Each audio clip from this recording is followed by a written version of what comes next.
Assalamualaikum warahmatullahi wabarakatuh. Perkenalkan, saya atas nama Nur Samsi dengan NIM 19240410005 kelas PTE 01. Kali ini saya akan mempresentasikan PPT saya yang berjudul Transmission Line Structure and Equipment. Yang pertama yaitu pengertian saluran transmisi.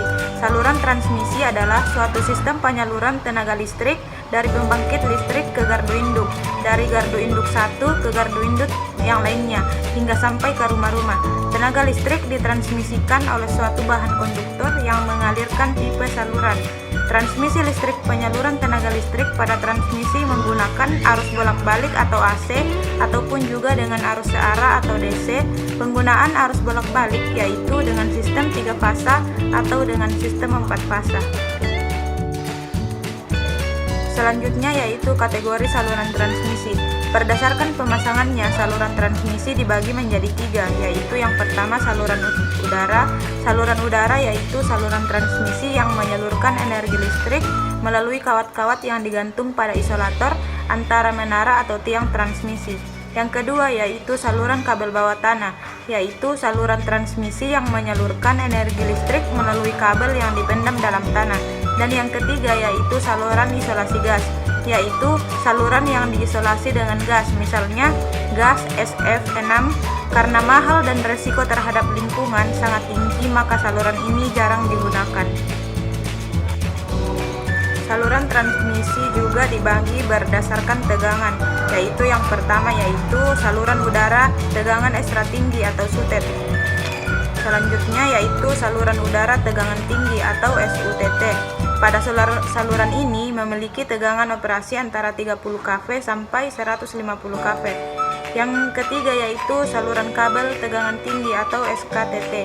SKTT dipasang di kota-kota besar di Indonesia, khususnya di Pulau Jawa, dengan beberapa pertimbangan. Yang pertama yaitu di tengah kota besar tidak memungkinkan dipasang SUTT karena sangat sulit mendapatkan tanah atau tapak toer. Yang kedua yaitu untuk ruang bebas juga sangat sulit dan pasti timbul protes dari masyarakat karena padat bangunan dan banyak gedung-gedung tinggi. Yang ketiga yaitu pertimbangan keamanan dan estetika. Dan yang keempat yaitu adanya permintaan dan pertumbuhan beban yang sangat tinggi. Yang keempat yaitu saluran udara tegangan menengah atau SUTM. Di Indonesia, pada umumnya tegangan operasi SUTM adalah 6 kV dan 20 kV. Namun, secara berangsur-angsur tegangan operasi 6 kV dihilangkan dan saat ini hampir semuanya menggunakan tegangan operasi 20 kV. Yang kelima yaitu saluran udara tegangan rendah atau SUTR 40 volt sampai 100 volt. Transmisi SUTR adalah bagian dari hilir dari sistem tenaga listrik pada tegangan distribusi di bawah 1000 volt yang langsung memasok kebutuhan listrik tegangan rendah ke konsumen. Selanjutnya yaitu fungsi saluran transmisi. Fungsi utama saluran transmisi adalah untuk menyalurkan energi listrik dari pusat pembangkit ke pusat-pusat beban. Untuk mengurangi rugi-rugi daya di sepanjang saluran transmisi, maka dipakailah tegangan tinggi. Pemakaian tegangan tinggi ini selain mengurangi rugi daya, juga menghasilkan medan listrik yang tinggi di sekitar kawat penghantar. Selanjutnya yaitu komponen pada saluran transmisi. Yang pertama yaitu konduktor.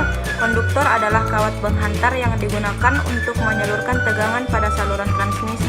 Yang kedua yaitu tower atau menara transmisi. Menara atau tiang transmisi adalah suatu bangunan penopang saluran transmisi yang biasa berupa menara baja, tiang baja, dan tiang beton bertulang. Dan yang ketiga yaitu isolator. Jenis isolator yang digunakan pada saluran transmisi adalah jenis porselin atau gas.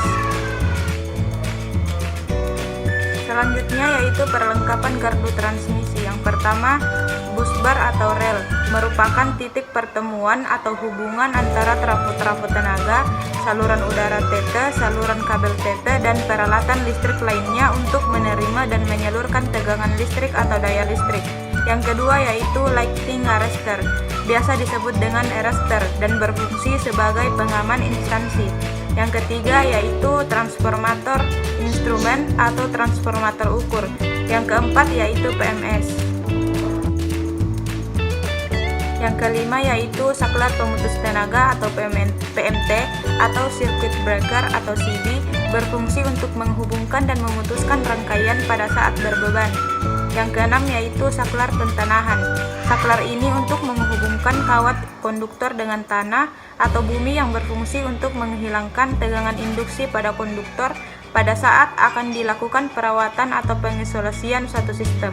Yang ketujuh yaitu kompensator, yaitu alat pengubah fasa yang dipakai untuk mengatur jatuh tegangan pada saluran transmisi atau transformator.